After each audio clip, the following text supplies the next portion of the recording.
এরপরে প্রশ্ন হলো, আমি জানি যে আমি যা করেছি তা ভুল এবং আমি আন্তরিকভাবে তওবা করি এবং আল্লাহর কাছে ক্ষমা চাই, কিন্তু কিছু সময় পর আমি আবার একই ভুলে পতিত হই।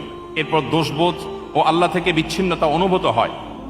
আমি কিভাবে এই চক্র ভাঙতে পারি এবং সত্যিকারে নিজেকে নিয়ন্ত্রণ করতে পারি যাতে একই পাপ বারবার না করি? এই প্রশ্ন আমার মনে হয় আমাদের কম বেশি সবারই। কি বলেন, এই প্রশ্নের বাইরে কেউ আছেন? আমরা কি কেউ গুনাহমুক্ত আছি? আমরা কি কেউ পাপ মুক্ত আছি? প্রতি মুহূর্তে আমাদের গুনাহ হচ্ছে।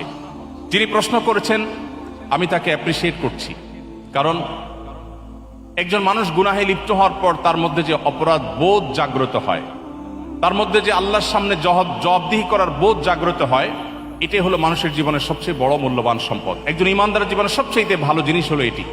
এই অনুশোচনা, এটাই হলো তওবার মূল সূত্র।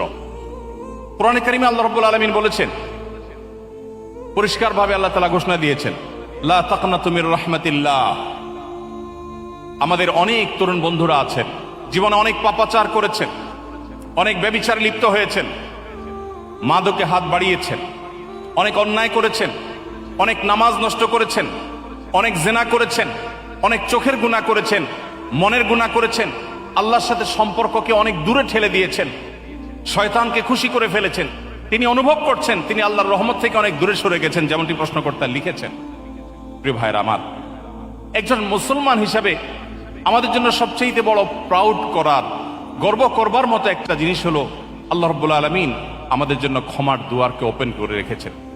আল্লাহ রাব্বুল আলামিন ক্ষমার দরজাকে আল্লাহ তাআলা এতটা খুলে রেখেছেন, নবী করিম সাল্লাল্লাহু আলাইহি সাল্লাম বলেছেন, কোন মানুষ ঠিক জীবন সায়ান্নে যখন মৃত্যু শয্যায় শায়িত, যখন তিনি তার মৃত্যু নিশ্চিত জেনেছেন, ঠিক সেই মুহূর্তটির আগ মুহূর্ত পর্যন্ত তার জীবনের যে কোনো বাঁকে বাঁকে, যে কোনো মোড়ে, যে কোনো গতিপথে, যে কোনো গলিতে, যে কোনো পর্যায়ে, যে কোনো স্টপেজে দাঁড়িয়ে যদি মানুষ সিদ্ধান্ত নেয় আমি আর জাহান্নামের পথে ছাড়বো না, আমি জান্নাতের পথে যাব, নবী করিম সাল্লাল্লাহু আলাইহি সাল্লাম পরিষ্কার ঘোষণা দিয়েছেন আল্লাহ রাব্বুল আলামিন সমস্ত গুনাহ মাফ করে দিবেন।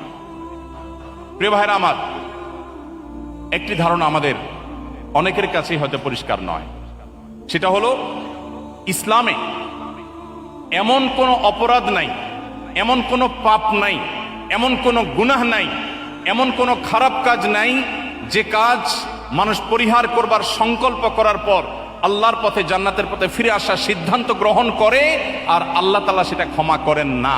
ক্ষমার অযোগ্য পাপ বলতে আল্লাহর কাছে কোনো অপরাধ নাই। প্রিয় ভাইরা আমার, পৃথিবীতে প্রচলিত যে ধর্মগুলো আছে, কোন কোন ধর্মের মানুষ মনে করে মানুষ যত পাপ করুক কোনো অসুবিধা নাই, সেই ধর্মের নবী সমস্ত পাপ সবগুলো আল্লাহর কাছ থেকে মোচন করিয়ে নেবেন, ফলে তাদের কোনো তওবা করতে হয় না।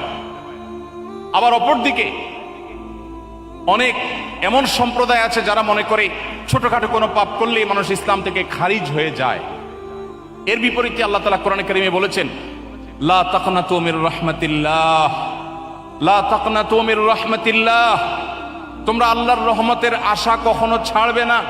ইন্নাল্লাহা ইয়াগফিরুয যুনুবা জামিআ, আল্লাহ তোমাদের সমস্ত পাপাচার মাফ করে দিবেন।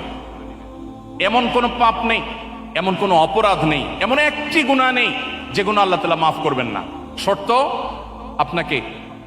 আপনাকে অনুতপ্ত হতে হবে, আপনাকে আত্মশাসন করতে হবে, আপনাকে ভৎসনা করতে হবে।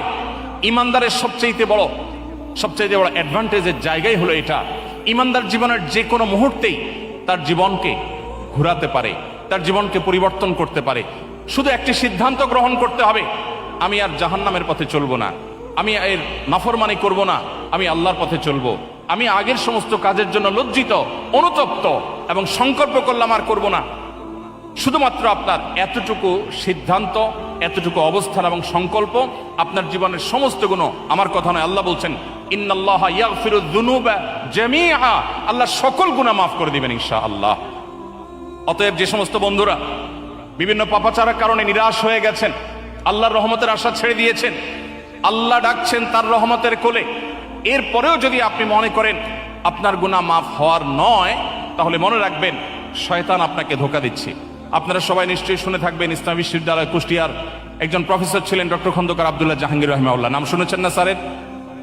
আব্দুল্লাহ জাহাঙ্গীর রাহিমাহুল্লাহ বলতেন, শয়তানের সবচেয়ে বড় অস্ত্র শয়তানের সবচেয়ে বড় হাতিয়ার হলো মানুষকে নিরাশ করে দেওয়া, মানুষকে আশাহত করে দেওয়া। নবী রাসূলদের কাজ ছিল মানুষকে আশাবাদী করে তোলা। একজন ইমানদার তার জীবনে যে কোনো মুহূর্তে তওবা করবে, জীবন পরিবর্তন করবার সিদ্ধান্ত করবে, নিবে, আল্লাহ তাআলা তাকে মাফ করবেন। আমরা সিদ্ধান্ত নেব তো ইনশাআল্লাহ? সবাই তওবা করবো তো ইনশাআল্লাহ? আল্লাহ আমাদের সবাইকে আপনি জাহান্নামমুখী যাত্রা পরিহার করে জান্নাতমুখী যাত্রায় আসার তৌফিক দান করুন।